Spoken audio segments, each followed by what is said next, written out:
Yeah, I think failure to launch also really rest with a lot of people who have big dreams. Yeah. You're dreaming about it, you're thinking about it. Maybe you want to do a digital course, maybe you want to do a podcast, maybe you want to open a barn like I do as an event center, and you talk about it, but you never take action. And that's failure to launch. That's failure to step into it. It's failure to take, what is the small step I can take today to keep taking small steps rather than just one giant step and assume that I'm going to find land in a barn and it's just going to work, right? It's like I have to start to launch this dream. I have to start to take action on this dream.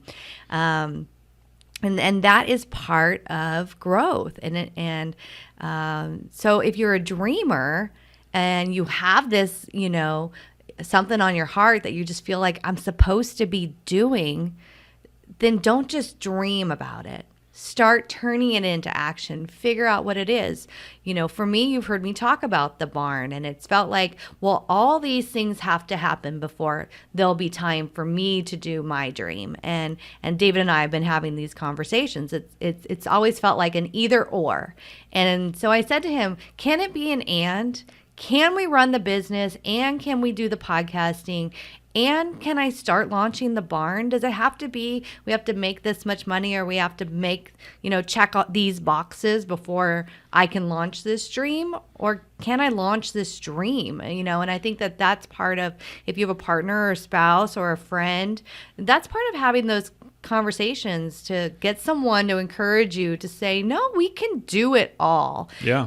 It's not going to be in this one giant step. So, we launched a brand, we launched, a logo, we launched a concept, and people are gravitating. What is the barn? I need to know what this is, right? I don't even have the land yet, but I'm launching it, right? I can build it. I can start to build a rapport around it. I can start to build a buzz around it.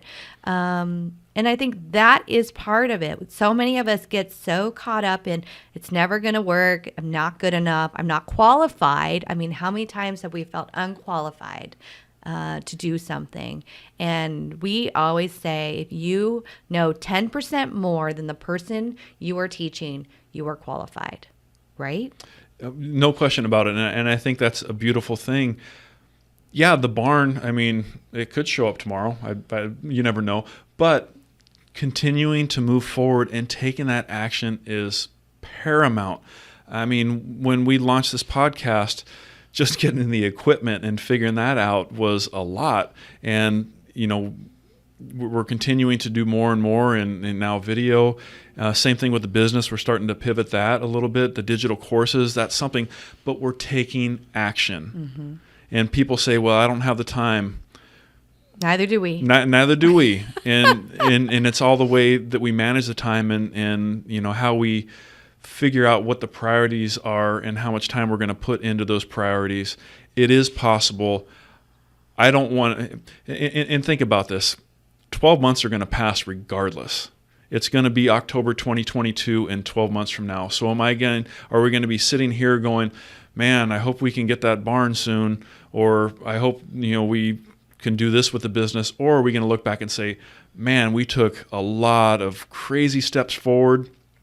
We tripped a few times, stumbled, scraped our knees, but we still moved forward, and look how much we've accomplished in these 12 months because we took action. We kept moving forward. It wasn't always pretty. There were failures along the way. There were some detours, some rabbit holes, all those things, but we kept our focus on what the goals were, and we're that much closer to it 12 months later.